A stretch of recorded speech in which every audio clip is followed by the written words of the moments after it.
Good afternoon.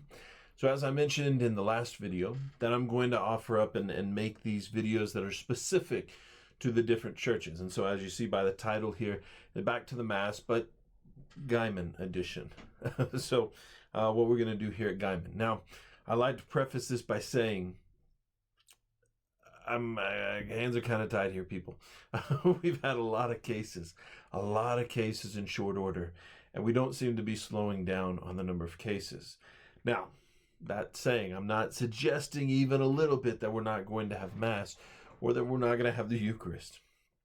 After all, it was one of my most important concerns to raise at the Presbyteral Council, the aspect of returning 100% of our people to the Eucharist.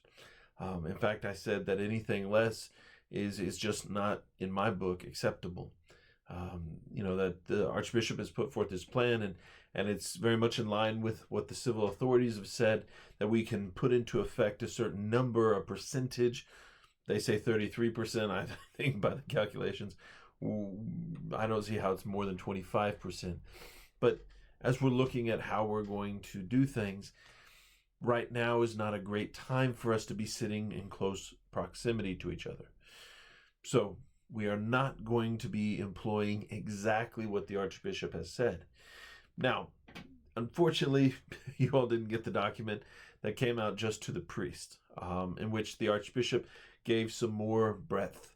He gave some more allowances for the priest to kind of make some decisions and some adaptations. One of those that I've been working with the Archbishop for the last couple of weeks on is a plan very much targeted towards our community and our situation of not really being able to have Mass in the way that the plan envisions. And so this comes with the Archbishop's approval. So I'm not doing anything crazy. I'm not, just kind of making it up as I go. I've been working really hard on this program, and I passed it to the priest this morning. We got, universal acceptance on that across the board. And everyone has the same consideration here, that due to the great numbers of cases and the increasing number of cases that we've been having in Guymon recently, we have to take extra precautions that we might not in other places. That being said, we are still looking to give communion to 100% of the people who come to Mass. And I'm not saying come to Mass as meaning sitting inside. What we're going to do is we're going to invite everyone who wants to. We're going to go back to our normal Mass schedule, meaning that we're going to have our 5:30 Saturday night. We're going to have our Sunday morning at 10:30 here in Guymon, just like normal in English. We're also going to have, of course, our 1:30 and our 6 p.m. in Spanish. But when you come to Mass, I invite you all to come. But when you come, put it in park, turn up the AC, and then go ahead and connect your phone and start watching it on YouTube. Stream it live from your phones to be with us the whole Mass. Now, there's that, to put that up, and of course, a lot of your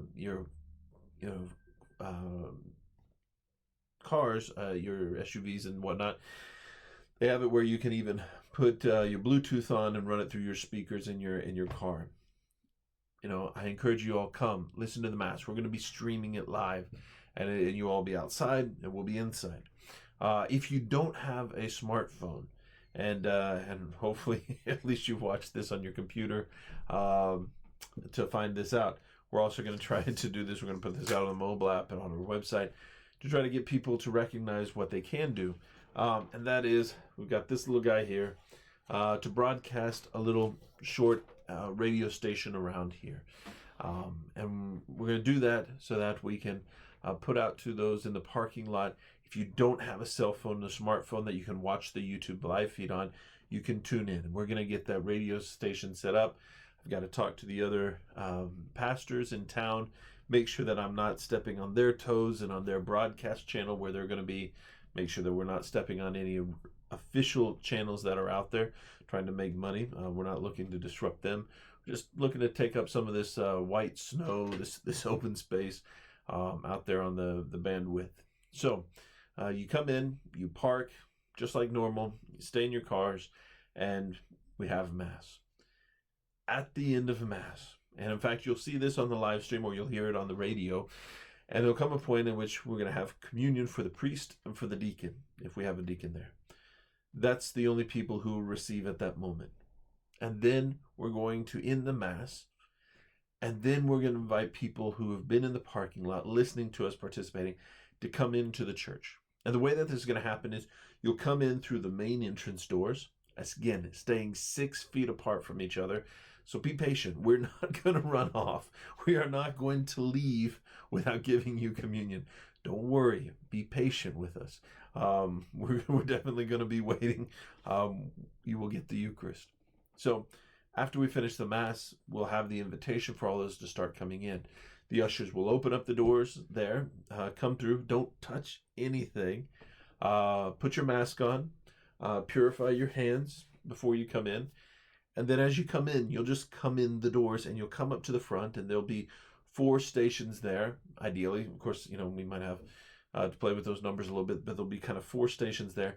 And as you come in, you just go to the next open station. Again, trying to stay as far back as possible from anyone else. When you go before the minister of Holy Communion, whether that's the extraordinary ministers or those are the ordinary ministers, the priest and the deacon, then you would go before them, you put out your hands, and when they place it in your hands, please don't touch the hands of the priest.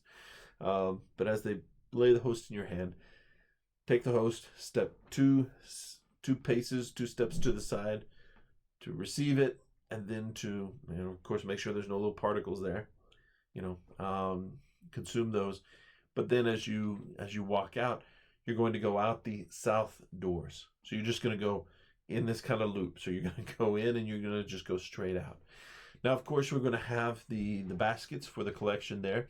So bring your collection money as well. That was your generous donation to the church.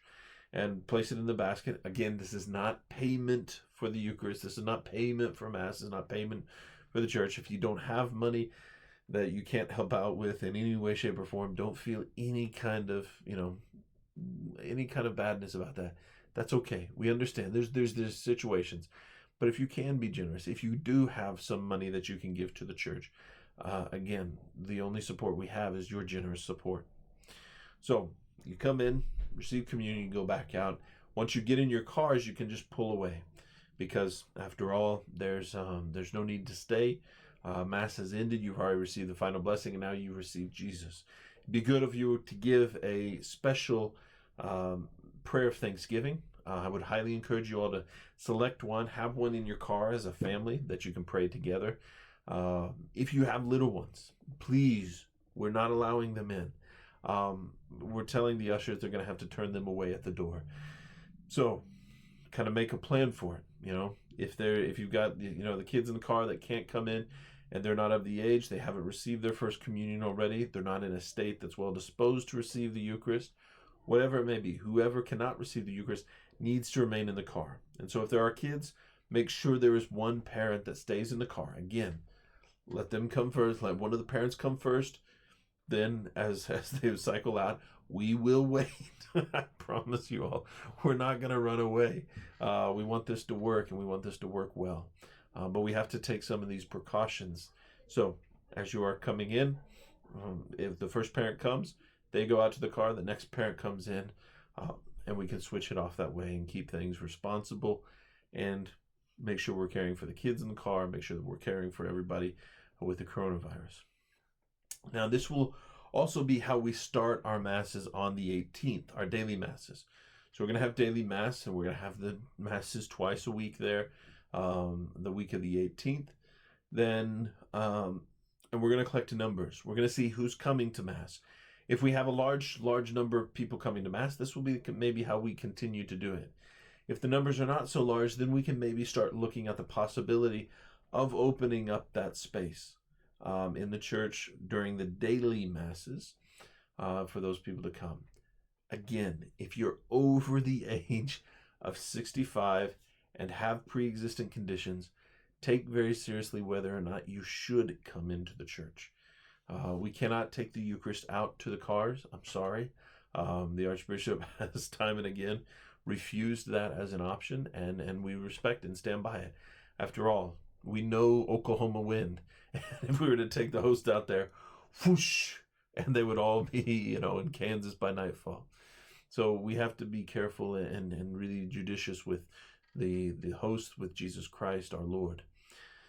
But if you are in need, if you have some special needs, for instance, if you are over the age of 65, or you're not even over the age of 65, no pre-existing condition, or even if you have pre-existing conditions and you really want to take that risk, we can also find, if you can't wait in the line, to come talk to me beforehand, preferably before we even have Mass. Let me kind of get a list drawn up of people who can and will be wanting to have seats inside of the church, and we can have seats for those who can't walk or who can't stand in the line for a long period of time to receive the Eucharist. They will go last of all. So there's kind of no preferential guide here, but you'll be able to sit in the church until the line comes to an end, and at the very end we will give you communion, and then you can go and leave. We're also looking at having a Mass that is specific for those over the age of 60. So again, remember, no one is required or obligated at this point. At least I should say everyone's dispensed from the obligation of having to go to Mass on Sunday. But of course, it's a very good thing. We've all been, I've talked to many of you, but hungry, longing for the Eucharist. And so, I want to encourage you all to come. And I also want you to come to daily Mass. I'm not, trying to limit anybody to come. In fact, I'm saying to everyone who is healthy, who can come, who has not had the coronavirus already and showing symptoms still, to come. I want people at the Mass. I want people to come back and receive our Lord Jesus Christ in His holy and sacred sacrament. So, I don't know if there's a lot over there. Let me check my list. Looks good to me. All right. We're going to do this again until June the 1st. We'll have a reevaluation around June the 1st and see how this is kind of going, how our numbers are, and we might change to something more like what the Archbishop has proposed. But just to let you all know that's on the horizon. That's kind of the plan. And we'll have more that kind of comes out, but I just wanted to put out a video today so you all would understand today what it is that we're planning on doing, so that there's not a whole lot of questions later. So this is for Guymon, and again, keep praying for all the people who have the coronavirus. Stay safe, stay healthy, and God with you.